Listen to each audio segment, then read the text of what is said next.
Bismillahirrahmanirrahim. Assalamualaikum warahmatullahi wabarakatuh.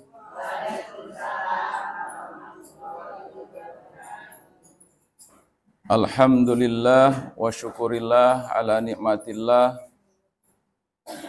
Allahumma salli wa sallim ala sayyidina wa maulana Muhammadin wa ala alihi wa ashabihi wa man tabi'ahu bi ihsan ila yaumiddin. Qala Allah Ta'ala a'udzu billahi minasy syaithanir rajim. Bismillahirrahmanirrahim. Qul in kuntum tuhibbunallaha fattabi'uni yuhibbukumullah wa yaghfir lakum dzunubakum wallahu ghafurur rahim. Shadaqallahul Adzim. Ibu Ketua Majelis Taklim Mushola Miftahul Jannah dan juga seluruh jajaran pengurusnya yang saya hormati, ibu-ibu jamaah pengajian Mushola Miftahul Jannah yang saya hormati, mari kita sama-sama untuk bersyukur kepada Allah Subhanahu wa Ta'ala atas karunia-Nya, hidayah serta inayahnya.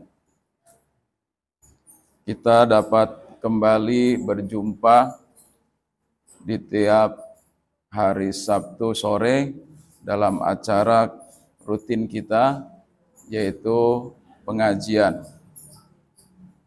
Semoga langkah kita dari rumah kita masing-masing dihitung amal ibadah oleh Allah Subhanahu wa Ta'ala.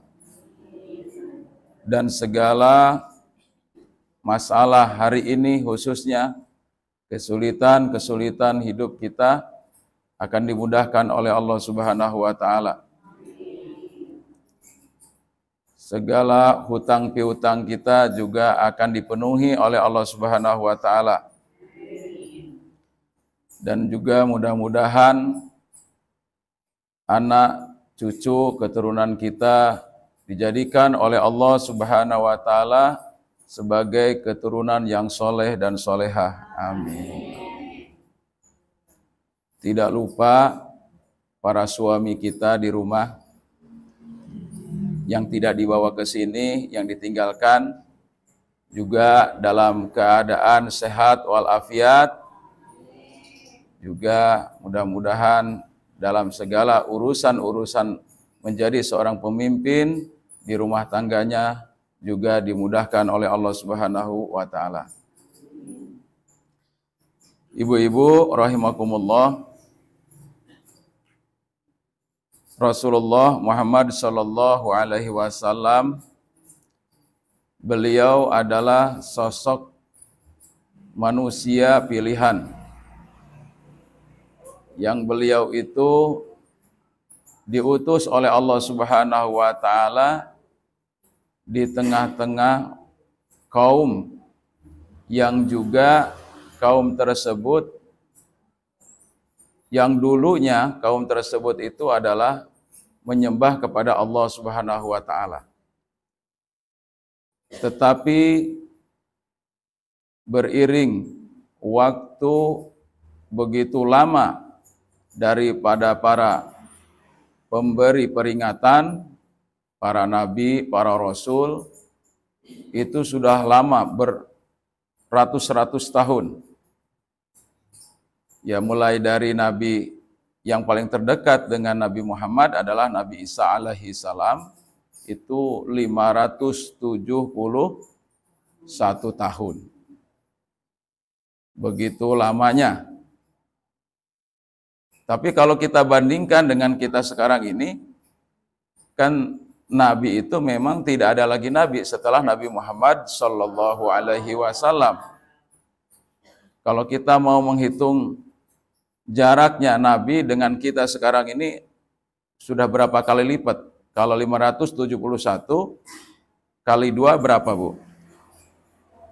Sudah 1040 ratus sekian ya Bu ya. Berarti 2 kali lipatnya kita ini sudah tidak jarak kita dengan Nabi Muhammad Shallallahu Alaihi Wasallam. Kan sekarang tahun Hijriah tahun 1445 ya, 1445 Hijriah. Berarti memang betul ya, kalau dari sebuah peringatan tersebut secara sunatullahnya, kalau ibaratnya tanaman, ibaratnya suatu ladang ataupun lahan, setelah ditanami kemudian tidak diurus, tidak dirawat, maka dia akan tumbuh, tapi tumbuhnya tidak sebagaimana yang diharapkan. Demikian juga suatu kaum, suatu umat. Maka oleh karena itu, karena Allah Subhanahu wa Ta'ala tidak mengutus lagi nabi, karena Nabi Muhammad Shallallahu Alaihi Wasallam itu khotamin nabiyyin, penutup dari seluruh para nabi. Nah, oleh karena itu bagaimana supaya mulai dari Rasulullah wafat sampai nanti hari kiamat, agar seluruh syariat Islam, seluruh ajaran ataupun risalah Allah Subhanahu wa Ta'ala tetap dilanjutkan sampai nanti hari kiamat, maka umat Nabi Muhammad Shallallahu Alaihi Wasallam inilah menjadi pewaris daripada tugas baginda Rasulullah Muhammad Shallallahu Alaihi Wasallam. Semua kita umat yang di akhir zaman ini adalah warasatul anbiya, pewaris daripada Nabi Muhammad Shallallahu Alaihi Wasallam. Ada 2 yang diwariskan kepada kita Bu, yaitu dalam hadis dikatakan taraktu fikum amrayni lan tadillu abada ma in tamassaktum bihima kitaballah wa sunnata rasulih. Telah aku tinggalkan 2 perkara di mana kamu tidak akan pernah sesat selama hidup kamu di dunia, jika kamu berpegang teguh kepada 2 perkara, yaitu Al-Qur'an. Al-Qur'an adalah kalamullah. Kalau kalamullah itu sifatnya adalah langgeng. Sifatnya langgeng. Tidak akan pernah rusak, tidak akan pernah hilang. Ya, sampai kapanpun Al-Qur'an itu tidak akan pernah hilang. Maka oleh karena itu utamanya ya di dalam hidup kita ini yang harus kita jadikan sebagai pegangan hidup kita, sebagai petunjuk itu, supaya kita menjadi pewaris para nabi itu atau pewaris Rasulullah Muhammad Shallallahu Alaihi Wasallam adalah harus berpegang teguh kepada Al-Qur'an. Jadi Al-Qur'an itu fungsinya adalah untuk menjadikan petunjuk hudan lil muttaqin. Supaya menjadi petunjuk, Ibu sekalian, tadi di dalam nadom ya, di dalam nadom tadi yang disampaikan tombok ati. Yang menyebutkan Al-Qur'an itu menjadi tombok ati nomor keberapa tadi? Nomor berapa, Bu? Tombok ati iku enek 5 perkara. Yang keberapanya? Yang pertama. Ya betul tadi. Baca Quran sama maknanya. Ya, baca Quran sama maknanya. Nah, kewajiban kita untuk berinteraksi dengan Al-Quran ini adalah nomor 1. Dalam rangka kita untuk meneruskan risalah Nabi Muhammad Sallallahu Alaihi Wasallam. Di suatu hari, Bu, Al-Quran ini ketika dibaca oleh Nabi Muhammad SAW beserta para sahabatnya. Tiba-tiba Nabi Muhammad SAW melihat, diperlihatkan oleh Allah Subhanahu wa taala kepada segerombolan orang yang datang dari suatu tempat, kelihatan dari jauh ya.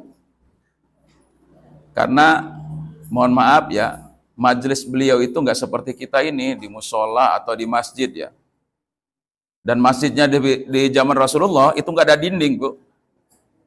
Ya, nggak ada dinding. Nggak ada dinding ya.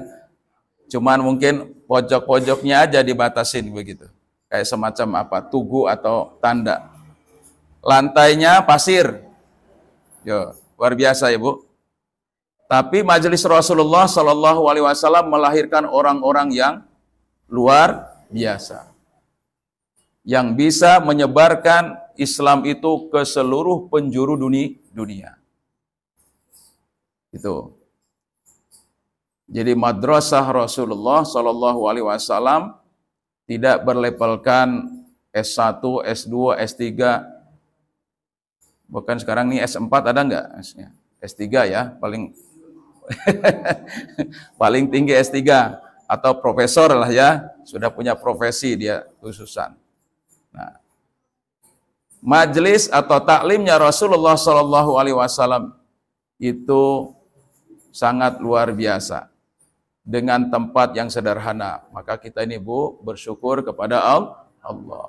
Belum ada kipas di zaman Rasulullah, lampu kayak gini juga belum ada, gitu ya. Pakai pengeras suara seperti ini juga tidak ada.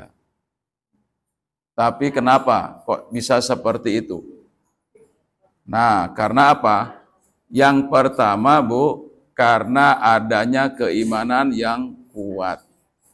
Keimanan yang kuat, yang pertama adalah keimanan kepada Allah Subhanahu wa taala, yang kedua adalah keimanan dan ketaatan kepada Rasulullah Muhammad sallallahu alaihi wasallam.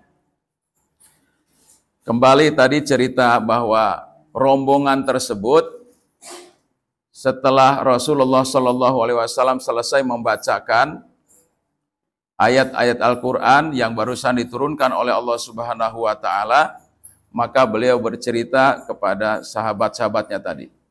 Wahai para sahabat, bukankah kalian tadi mengetahui ada serombongan orang ya, mungkin dikatakan orang ya. Kalian mungkin tidak mengetahui. Serombongan itu adalah serombongan dari kaum jin. Serombongan dari kaum jin, di mana mereka tadi masuk ke dalam majelis kita dan mendengarkan apa yang saya sampaikan. Terutama dia mendengarkan ayat-ayat Al-Quran.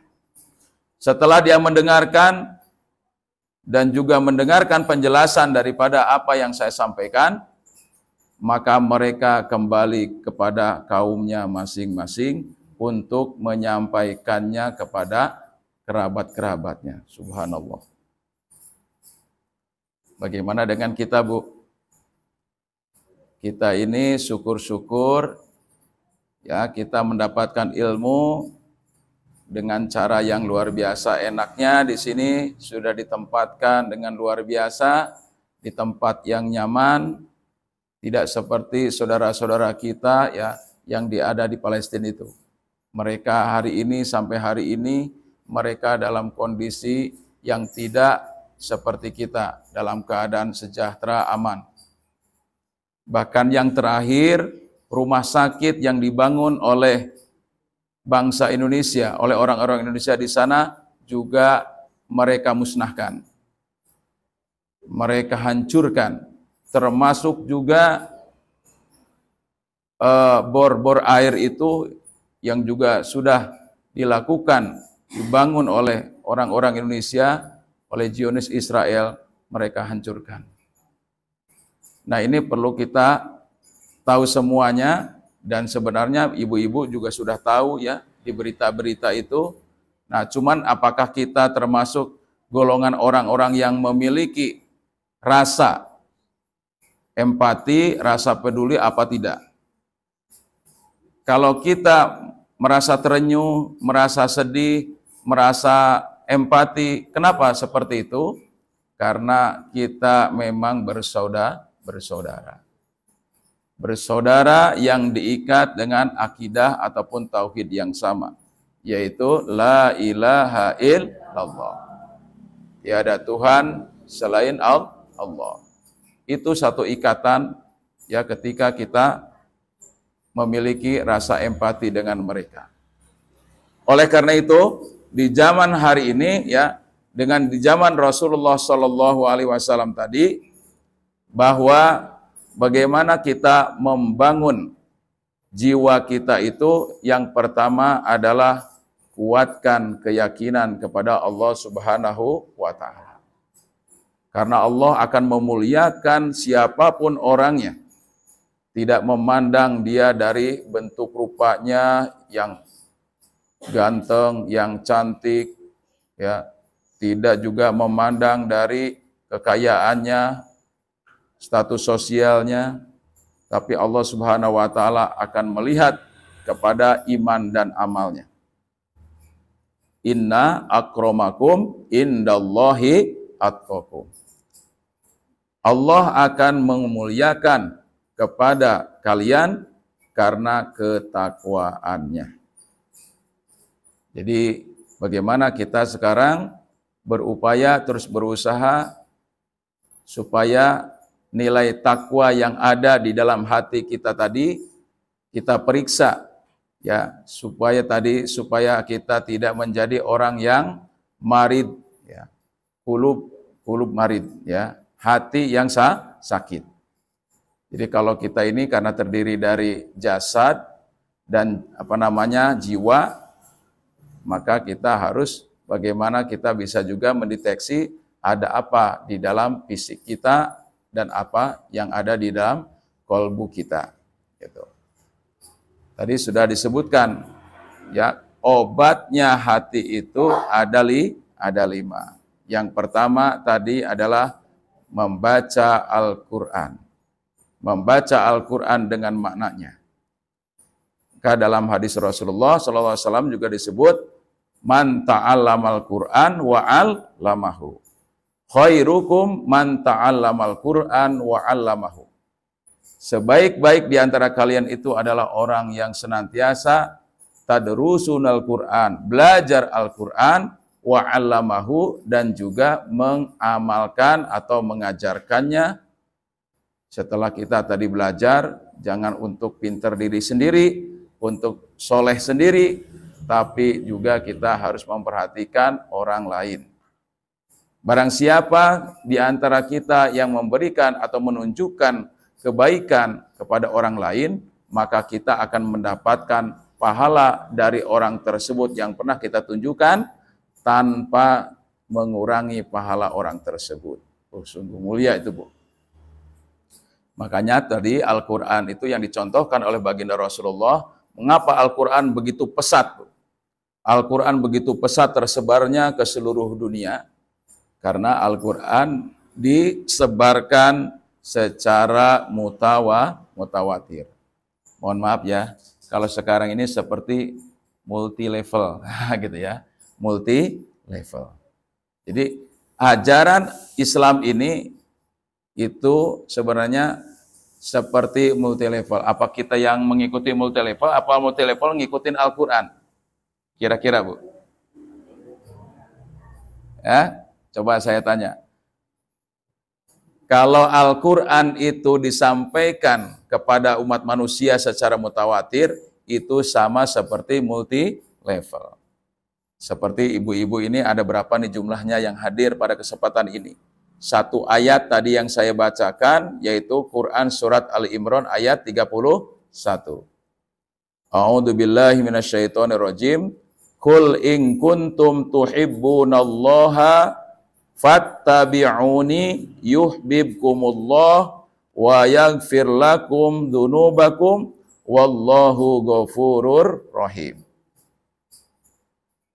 Terjemahnya artinya, Bu, kul, katakanlah, in kuntum, jika kalian itu tuhibbunallaha, kalian mencintai Allah.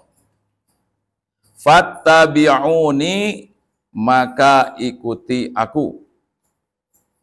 Yuhibbukumullah, niscaya Allah akan mencintai kamu. Wa yaghfir lakum, dan akan memberikan ampun kepada kamu terhadap dunubakum, dosa-dosa kalian. Wallahu ghafurur rahim, dan Allah Maha Pengampun lagi Maha Penyayang. Satu ayat dari surat Ali Imran ayat 31. Nah, ini kalau kita renungkan, mari kita sama-sama tadabburi ayat ini ya, yang akan menjadi salah satunya tema kita adalah bagaimana kita mengikuti pola hidup Nabi Muhammad sallallahu alaihi wasallam. Jadi kalau kita ini mencintai Allah, tentunya harus juga secara tidak langsung kita mencintai Rasulnya, yaitu Nabi Muhammad sallallahu alaihi wasallam.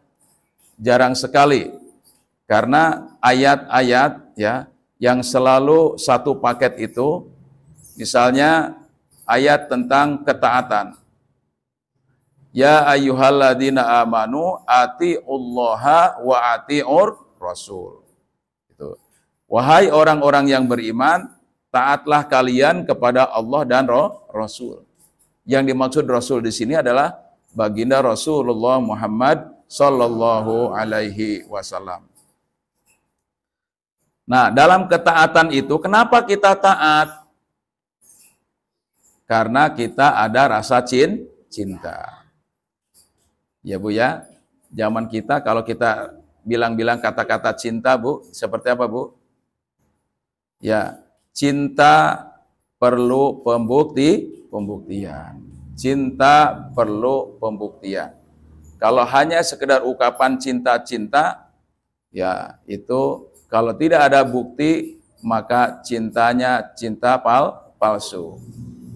Apalagi kalau anak remaja, mungkin cintanya bukan cinta palsu lagi, cinta monyet. Maaf ya. Ya, namanya juga masih belum waktunya. Nah, cinta di sini adalah mencintai yang sesungguhnya, cinta yang didasari lillahi ta'ala. Seperti ibu ya mencintai seseorang. Saya mencintai Anda karena Allah. Saya bertemu dan saya berpisah karena Allah. Jadi cinta yang benar itu adalah cinta yang didasari karena Allah Subhanahu wa ta'ala.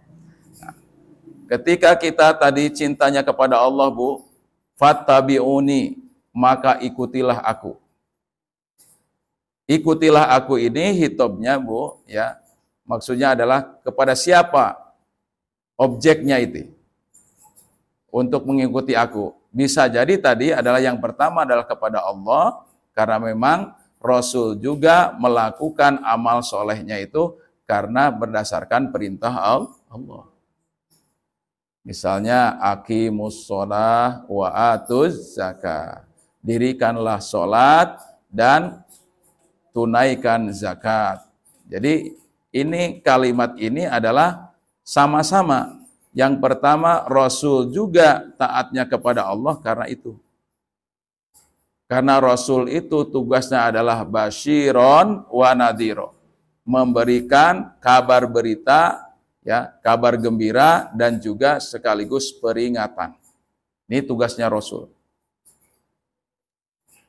Hari ini di musola kita diizinkan sama saya karena namanya mohon izin, ya saya izinkan. Gitu. Ada saudara-saudara kita yang berada di sini dalam rangka untuk fisabilillah, yaitu dalam rangka mengajak kepada kebaikan, mengajak untuk bagaimana meningkatkan ibadah kita kepada Allah Subhanahu wa ta'ala.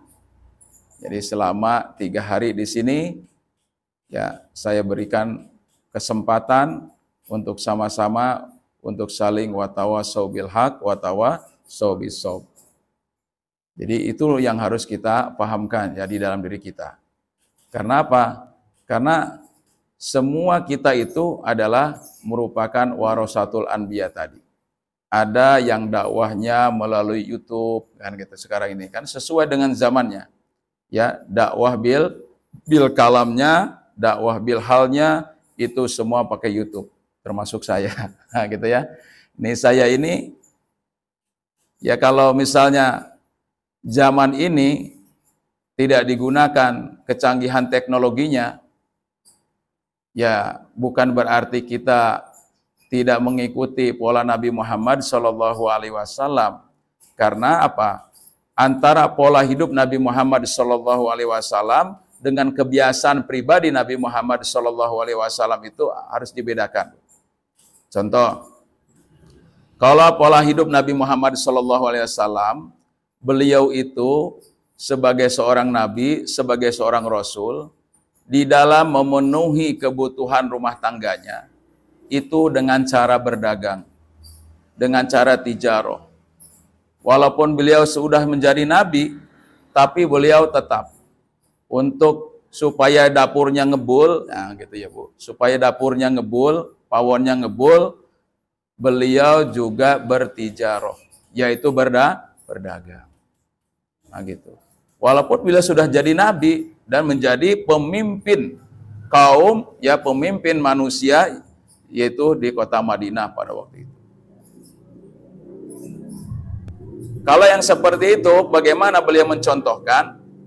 Beliau mencontohkan sesuai dengan anjuran Allah, petunjuk Allah. Wa ahallallahul bai'a wa harramar riba. Allah telah menghalalkan cara bertransaksi jual beli yang benar, yang sesuai dengan yang diinginkan oleh Allah dan contohnya dari Rasulullah. Gitu. Yang kedua, Allah juga langsung melarang transaksi ya cara riba. Cara riba. Nah, ini bagaimana pola hidup Rasulullah Shallallahu alaihi wasallam yang harus senantiasa kita teladani, yang harus kita ikuti. Harga mati kalau yang itu. Harga mati.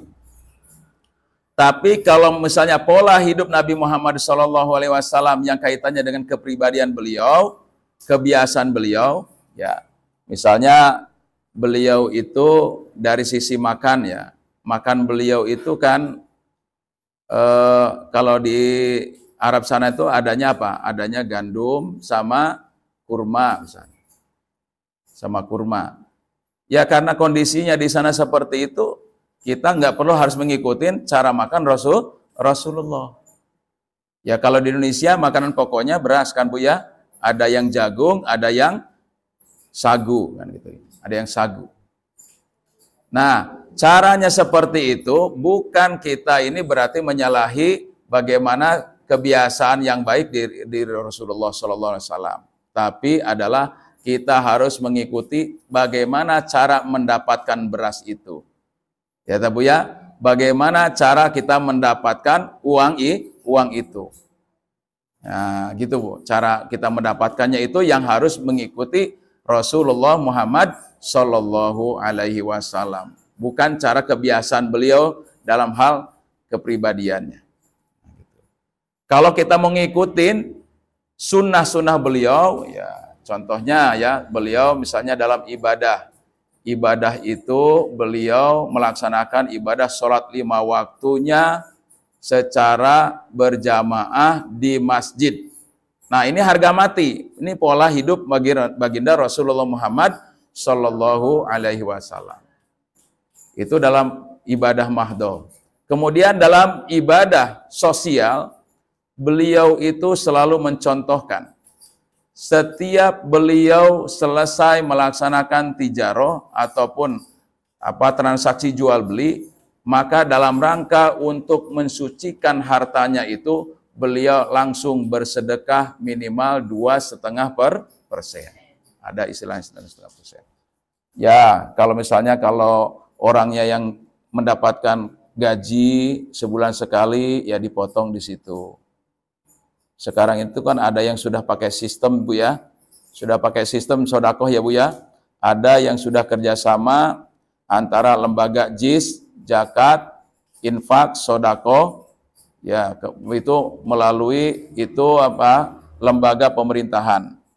Jadi kalau di tempat kami dulu Bu di perusahaan GGP itu sudah juga bekerja sama dengan yayasan karena disitulah alhamdulillah dakwah di sana itu berjalan dengan baik pada waktu itu, sehingga karyawan-karyawan itu, mohon maaf ya, karyawan itu setelah diberikan pencerahan bahwa setelah mereka gajian 2,5% mereka setorkan sendiri atau melalui rekening begitu, itu menyetor kepada yayasan tersebut 2,5% untuk dijadikan ya sebagai sodakoh mereka, infak mereka. Nah ini, dengan cara mengikuti seperti ini Bu, ini adalah mengikuti pola baginda Rasulullah Muhammad SAW. Karena kita sudah melaksanakan tadi anjuran Allah, perintah Allah, aqimus shalah wa atuz zakah. Salatnya 5 waktu sudah kita kerjakan dengan baik. Kemudian yang kedua, dalam rangka hubungan dengan sesama manusia, kita berbagi dengan cara bersedekah, infak, dan seterusnya. Nah, kalau zakat ini secara umum artinya mensucikan harta. Jadi mensucikan harta itu Bu, merupakan bagian daripada beriman. Walladzina yu'minuna bil ghaib ya wa yuqimunas shalah wa mimma razaqnahum yunfikun. Nah ini loh, wa mimma razaqnahum yunfikun, yaitu menafkahkan sebahagian harta yang telah kami berikan kepada mereka. Ya insyaallah Bu, dengan sistem ini tidak langsung ya, secara tidak langsung kita ini juga sudah melaksanakan bagaimana kita meniru pola Nabi Muhammad SAW dalam hidup di dunia ini. Nah, kalau kita cinta tadi kepada Nabi Muhammad SAW, karena Nabi Muhammad SAW itu mewariskan yang namanya Al-Quran, maka kita harus tadi sesuai dengan tombok hati tadi, yaitu kasrotut tilawatil Quran, banyak-banyak membaca Al-Quran. Ibu ya, saya katakan ibu-ibu ini hafal Al-Quran Bu ya? Al-Quran hafal nggak Bu?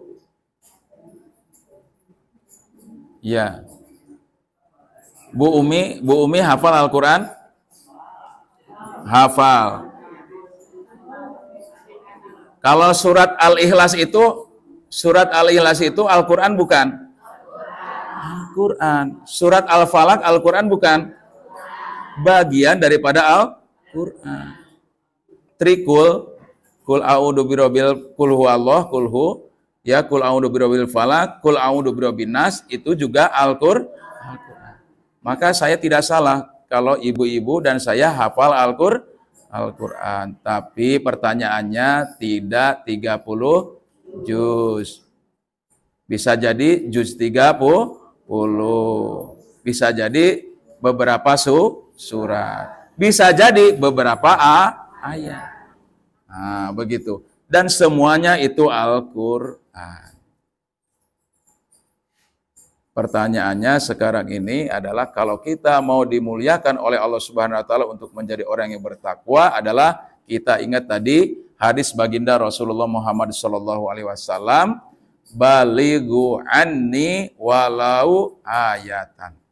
Sampaikan dariku, kata Rasulullah SAW, walaupun 1 ayat. Inilah yang mendasari Al-Quran disampaikan secara mutawatir. Nah, kalau ibu tadi mendengarkan Quran surat Ali Imran ayat 31. Ya, ada yang kalau belum hafal Bu, kalau belum hafal, yang penting nanti maksudnya sudah paham, di rumah dibuka lagi. Mana kata Pak Asep ini, Quran surat Ali Imran ayat 31. Kurang puas Bu, dibuka tafsirnya Bu. kurang puas dibuka tafsir. Dibuka tafsir, karena di dalam tafsir ini Al-Quran itu akan dijelaskan oleh Al-Quran sendiri. Al-Quran dijelaskan oleh Al-Quran. Kok bisa begitu? Iya. Seperti apa? Surat Al-Fatihah itu disebut Ummul Kitab, induknya Al-Quran. Penjelasnya mana? Ya surat Al-Baqarah, surat Ali Imran, surat An-Nisa, surat Al-Maidah, surat Yunus, An-Nahl, dan seterusnya. Nah, gitu ya, sampai surat An-Nas. Itu penjelas daripada surat Al-Fatihah. Nah, gitu ya. Makanya sedikit-sedikit ya kita mendoakan ya bisyiril Fatihah, dengan kemuliaan Al-Fatihah, sedikit-sedikit Al-Fatihah gitu. Dan Al-Fatihah ini Bu merupakan surat yang paling banyak sehari-harinya dibaca manusia, dibaca orang-orang yang beriman. Di dalam sholat saja sudah berapa kali yang 5 waktu? 17 kali. Belum sholat rawatib sunah-sunahnya ya. Sunahnya kalau awal sama akhir kecuali ba'da asar sama ba'da subuh itu enggak ada sholat sunat qobliyah. Ya. Enggak ada sholat sunat ba'diyah, tapi qobliyahnya ada. Itu sudah berapa kali? Kita menghitung yang pokok-pokoknya saja sudah 17 kali kita membaca Al-Fatihah. Luar biasa. Karena disitulah Al-Quran induknya ada di dalam Quran surat Al-Fatihah. Surat Al-Fatihah ini Bu, kalau kita dimaknai secara betul-betul Bu, kita ini sedang berdialog langsung dengan Allah Subhanahu wa Ta'ala. Itu saya bisa berkata seperti ini karena memang saya mendengar dari penjelasan para ustadz-ustadz. Ya, saya ngaji dahulu seperti itu. Setelah saya buka di dalam tafsirnya, sungguh luar biasa. Gitu? Di dalam tafsirnya itu sungguh luar biasa. Ketika kita mengucap Bismillahirrahmanirrahim, maka Allah itu menjawab, engkau telah memujiku. Terus, Alhamdulillah, engkau telah memujiku. Ya. Ar-Rahman, Ar-Rahim, engkau telah memujiku. Jadi di situ, Allah Subhanahu wa Ta'ala sebenarnya memberikan jawaban dan kita merasa dialog di sana. Nah, kalau kita sudah bisa memanai bahwa Al-Quran gitu kita baca, bukan hanya sekedar baca, tapi harus kita maknai.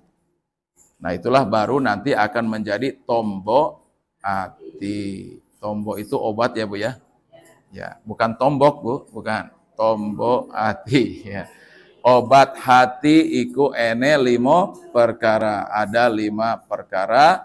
Yang pertama adalah baca Al-Quran, qiraatil Quran, wa tarjamahnya dan terjemahnya, supaya menjadi betul-betul petunjuk.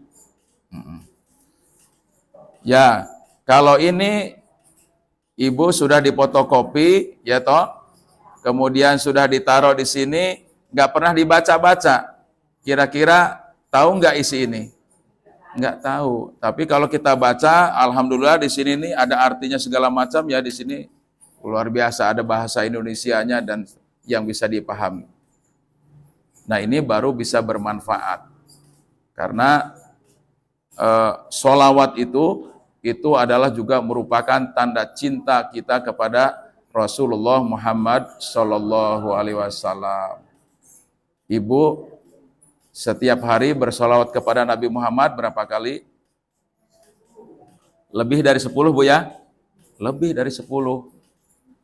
Karena di dalam sholat itu ya tadi ya. Coba, sholawat yang pertama pada waktu tahiyat awal. Sholawat yang kedua waktu kita tahiyat akhir. Berarti berapa itu Bu? Coba dihitung Bu. Ya, yang ada tahiyat awalnya cuman sholat duhur, asar, maghrib, isya. Berarti 2 kali 4 adalah 8. Tambah 1 subuh ya. Berarti 9 kali. Minimalnya kita bersolawat dalam sholat 5 waktu ada 9. Tuh. Itu kalau kita mau hitung-hitungnya, Bu. Mau menghitung-hitung. Karena tadi kata Rasulullah SAW, orang yang paling bakhil, ya, orang yang paling bakhil dalam hadis Rasulullah adalah ketika disebut namaku, dia tidak bersolawat kepadaku. Ya, coba dites ya, bahwa kita harus taat kepada junjungan kita Rasulullah Muhammad. Nah itu Bu, sallallahu alaihi wasallam. Jangan SAW Bu ya, jangan SAW Bu, jangan disingkat Bu ya. Ya, sekarang ini salah kaprah, kayak tulisan WA aja ya, tulisan WA. Nabi Muhammad SAW. SAW itu ya kalau nggak dibunyikan nggak bermakna Bu, nggak bermakna kalau dalam tulisan. Tapi kalau kita disebutkan, maka kita harus taat dan patuh kepada Rasulullah Muhammad. Nah itu, baru itu bagus itu ya, disebutkan Nabi Muhammad SAW. Itu disebutkan bahwa sallallahu, semoga Allah Subhanahu wa taala memberikan kesejahteraan, keselamatan kepada beliau sallallahu alaihi wasallam. Tidak ada Bu orang yang mendoakan, yang didoakan yang terbanyak kecuali Nabi Muhammad sallallahu alaihi wasallam.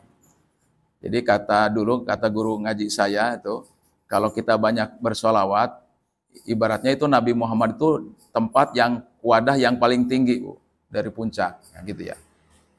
Ini atau sawah yang paling tinggi. Kalau sawahnya yang diairi itu yang di atas itu sudah penuh, maka sisanya kemana Bu? Ke bawah. Ke para sahabatnya ya Bu ya. Dari para sahabatnya mereka pada bersolawat, maka kalau sudah penuh kemana lagi? Ke bawahnya lagi, tabi'in sampai kepada kita sekarang ini. Jadi begitu Bu. Itu multiple-nya sholawat Nabi. Jadi kalau kita bersolawat seperti itu, ya akan mendapatkan juga doanya dari Nabi Muhammad Sallallahu Alaihi Wasallam. Jangankan kita loh Bu, Allah saja dan malaikat itu bersolawat kepada Kangjeng Nabi. Innallaha wa malaikatahu yusholluna 'alan nabi ya ayyuhalladzina amanu Sallu alaihi wa sallimu taslima. Sesungguhnya Allah dan para malaikat bersolawat, maka hendaklah kita bersolawat kepada Nabi Muhammad Sallallahu Alaihi Wasallam. Nah, gitu.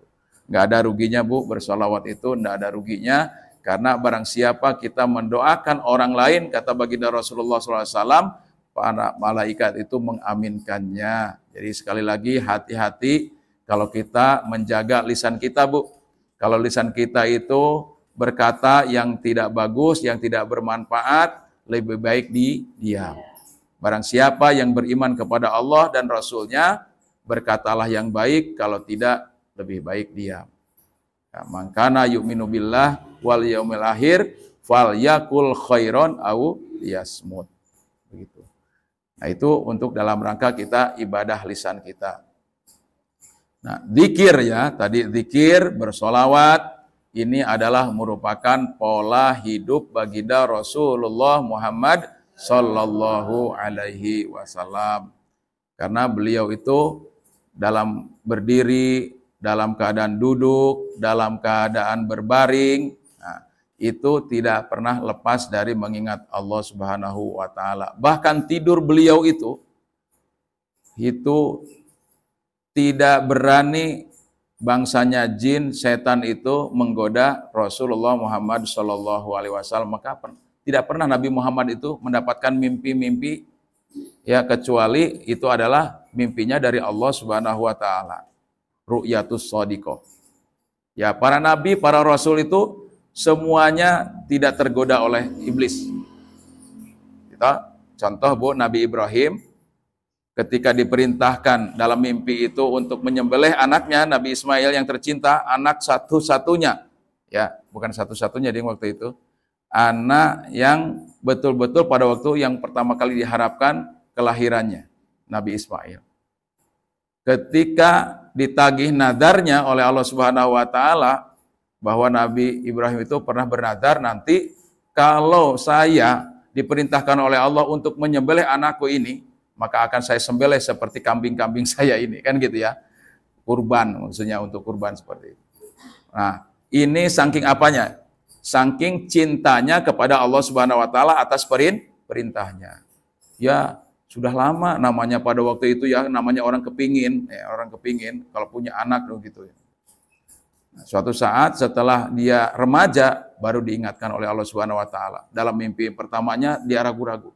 Ini mimpinya dari mana ya? Benar apa enggak? Malam kedua mimpinya sama seperti itu, redaksinya sama. Mimpi yang ketiga juga sama seperti itu. Maka langsung, karena kecerdasannya, kehebatannya, keimanan daripada Nabi Ibrahim alaihissalam, seperti mimpi-mimpi untuk mendapatkan keimanan sebelumnya, beliau langsung mengambil sikap ini benar. Ini adalah mimpi dari Allah Subhanahu wa taala. Karena itulah kalau kita Bu, mimpi-mimpi ini Bu, jangankan kita ini ya. Ya Bu ya, mimpi-mimpi kita apa Bu? Sering ditawilkan mimpi-mimpi kita itu dengan keadaan keduniaan. Ya kan? Ada dulu itu ada seseorang itu suka mentawilkan mimpi. Ada ya. Tapi berbeda yang mentawilkan para nabi ataupun orang-orang yang dikatakan dia itu orang berilmu ya, kiai ataupun ya orang yang sudah lebih dekat kepada Allah Subhanahu wa taala, itu berbeda ya. Misalnya ya kalau ditanya, tapi jangan saya Bu, kalau saya nggak bisa mentakwilkan mimpi ya. Kalau ibu nanya kepada Nabi Yusuf bisa itu, tapi Nabi Yusuf sudah tinggal cerita kan. Ya, yang nanya seorang raja, wahai Yusuf, ya ada 7 sapi, ya. Kemudian ada 7 sapi itu, yang 7 itu sapinya gemuk-gemuk, yang satu lagi yang 7-nya ini kurus-kurus. Apa jawabnya Nabi Sulaiman? Beliau mengatakan 7 ini, yang sapi yang gemuk-gemuk itu, kau 7 tahun akan mengalami masa kejayaan, masa kemakmuran. Tapi siap-siap 7 tahun yang akan datang setelah itu, kamu akan mengalami masa pailit paceklik. Wah, jadi setelah ditawilkan mimpi itu, namanya orang butuh ya, ngikutin. Raja juga nggak ngerti, yang lain-lain juga ngerti. Dia akan mengikuti apa yang disampaikan tawil mimpinya oleh Nabi Yusuf alaihis salam. Pada waktu itu benar terjadi. 7 tahun negara itu mengalami kemakmuran, 7 tahun akan mengalami kepailitan ataupun paceklik. Nah, gitu ya. Nah, ini adalah mimpi-mimpi yang ditawilkan oleh orang-orang soleh, oleh para nabi. Nah, kita juga ya hanya memohon kepada Allah bagaimana pola hidup Rasulullah SAW ketika mau tidur supaya tidak digoda oleh iblis, setan, laknatullah. Karena kerja setan kan 1 kali 24 jam. 1 kali 24 jam. Sampai tidur saja kita diganggu oleh setan. Nah, kalau sudah kecapean Bu, saya juga sering begitu. Kalau sudah kecapean, ceplak langsung begitu, pelor. Asal nempel langsung ngorok. Gitu ya. Tahu-tahu bangun ya, bangun-bangun itu syukur-syukur kalau pas dibangunkannya itu pas sepertiga malam. Itu syukur-syukur. Kenapa? Karena kita sudah membiasakannya tidur itu secara kehidupan pola Nabi Muhammad Shallallahu Alaihi Wasallam. Baca istighfar, sholawat kepada Nabi, ya, kemudian baca-baca ayat-ayat Al-Quran termasuk minimal kulhu 3 kali, Al-Falaq, An-Nas. Baru kita membaca doa Bismika Allahumma ahya wa bismika amut. Dengan nama Allah saya tidur dan saya hidup kembali, atau kembali kita bangun. Ini aja barangkali Ibu sekalian yang dapat saya sampaikan pada kesempatan sore hari ini, bahwa insya Allah kita semua akan berusaha untuk mengikuti bagaimana cara ataupun pola hidup baginda Rasulullah Muhammad Sallallahu Alaihi Wasallam dari mulai kita tidur sampai kita tidur lagi, ya, mulai dari kita tidur sampai kita tidur lagi. Demikian, mudah-mudahan bermanfaat. Mari kita bermunajat, memohon kepada Allah Subhanahu Wa Taala agar majelis kita mendapatkan berkah dari Allah Subhanahu Wa Taala. Liridhoillahi Taala wa bisyafaati Rasulullah Sallallahu Alaihi Wasallam. Al-Fatihah. Bismillahirrahmanirrahim. Bismillahirrahmanirrahim. Alhamdulillahirabbil alamin arrahmanirrahim maliki yaumiddin. Iyyaka na'budu wa iyyaka nasta'in ihdinas siratal mustaqim siratal ladzina an'amta 'alaihim ghairil maghdubi 'alaihim waladdallin. A'udzu billahi minasyaitonir rajim. Bismillahirrahmanirrahim. Alhamdulillahirabbil alamin wa bihi nasta'in ala umri dunya waddin. Wassalatu wassalamu ala asyrafil anbiya wal mursalin Sayyidina Muhammadin wa ala alihi wa sahbihi ajma'in. Hamdan na'imin, hamdan syakirin, hamdan yuafi ni'amahu wa yukafi mazidah. Ya Rabbana lakal hamdu wa lakas syukru kama yanbaghi li jalali wajhikal karim wa adhim sultanik. Allahumma salli ala Sayyidina Muhammad salatan tunjina biha min jamil akhwali wal afat wa taqdilana biha jami'al hajat wa tutahhiruna biha jami'is sayiat wa tarfa'una biha indaka ala darajat wa tuballighuna biha aqsal ghayat min jamil khairat fil hayati wa badal mamat innaka ala kulli syai'in qadir. Allahumma inna nas'aluka salamatan fid din wa afiatan fil jasad wa ziyadatan fil ilmi wa barakatan fil rizqi wa taubatan qoblal maut wa rahmatan indal maut wa magfiratan ba'dal maut. Allahumma hawwin alaina fi sakaratil maut wan najata minan nar wal afwa indal hisab. Rabbana atina fid dunya hasanah wa fil akhirati hasanah wa qina adzabannar. Wa sallallahu ala sayyidina Muhammadin wa ala alihi wa sahbihi ajma'in. Subhana rabbika rabbil izzati amma yasifun wa salamun alal mursalin walhamdulillahi rabbil alamin. Demikian, semoga apa yang sudah saya sampaikan bermanfaat. Saya mohon ampun kepada Allah dan kepada ibu sekalian saya mohon maaf. Wabillahi taufiq wal hidayah. Nasrun minallahi wa fadlun qarib. Wassalamualaikum warahmatullahi wabarakatuh.